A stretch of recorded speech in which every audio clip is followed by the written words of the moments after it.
కాబట్టి మనందరం ఏకతాటిపై ఉండి ముస్లిం సోదరుని తరిమి కొద్దామని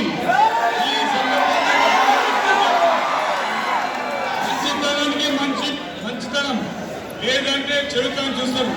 హిందువులతో పెట్టుకునే వారు మిగిలిన ఏ విధంగా మనం పెట్టుకున్నాం. మీ అందరికీ మేమున్నాం.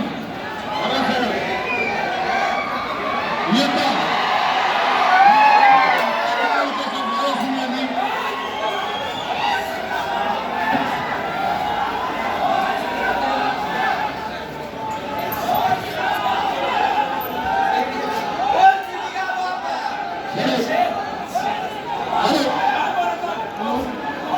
విజయంలో కట్టమేసిన మల్కాజ్గిరి అమ్మవారి అవమానం జరిగింది కాబట్టి మల్కాజ్గిరిలో ఇంతమంది లక్షల మంది వేసుకున్నారు.